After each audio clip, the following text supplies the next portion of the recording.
د لوی او سپېڅلي څښتن تعالی پر نامه. ګرانو او زړه ته رانږدې مینهوالو، یو ځل بیا مو په سلامونو هرکلی کوم، په دې هیله چې روغ جوړ او د صحت جامې به مو پر تن وي. د یوې بلې نوې او په زړه پورې ویډیو کې ستاسو خدمت ته حاضر یم. ویرندن سېواګ په نړیوال جام کې په هر حال باید پاکستان لوبډلې ته ماتې ورکړو. د هندوستان ملي لوبډلې تکړه اوپنر او غوره توپ وهونکی ویرندن سېواګ ویلي چې په هر حال باید پاکستان لوبډلې ته په نړیوال جام کې ماتې ورکړو. سېواګ د پاکستان په وړاندې د کرکټ لوبه یوه عامه سیالۍ نه بلکې جنګ بللی او زیاته کړې ده چې په هر حال باید پاکستان لوبډلې ته ماتې ورکړو. د پاکستان او هندوستان لوبډلو ترمنځ په نړیوال جام سیالیو په نړیوال جام کې سیالۍ په سخت جوش او جذبه ترسره کیږي او تر ټولو زیات مینوال هم لري. خو د 2003 کال نړیوال جام څخه وروسته پاکستان لوبډلې د هند په وړاندې په نړیوال جام کې کومه بریا نه ده خپله کړې. د دې لوبډلو ترمنځ په زړه پورې سیالۍ به د جون میاشتې پر 19 نیټه د انګلستان په مشهوره ښار مانچسټر سیټي کې ترسره شي.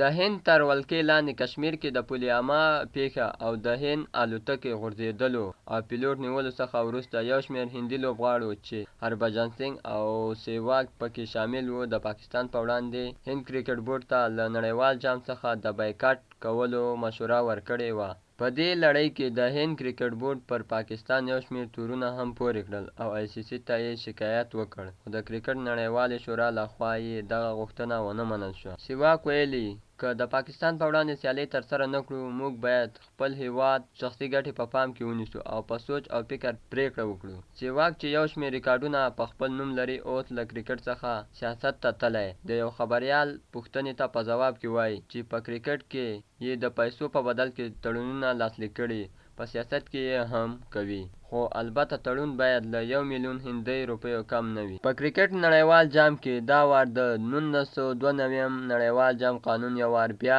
پلی کیږي چې هره لوبډله به د نورو هرو لوبډلو په وړاندې یو سیالۍ ترسره کوي او بیا به نیمه پایلوبې او پایلوبې ترسره کیږي. یاد نړیوال جام ته د افغانستان کرکټ ملي لوبډلې هم لار موندلې چې د هند په وړاندې به د جون پر 22 او د پاکستان په وړاندې به د جون پر 29 نیټه سیالۍ ترسره کړي، په داسې حال کې چې لومړۍ سیالۍ به د جون په لومړۍ نیټه د افغانستان او استرالیا ترمنځ وي. والسلام.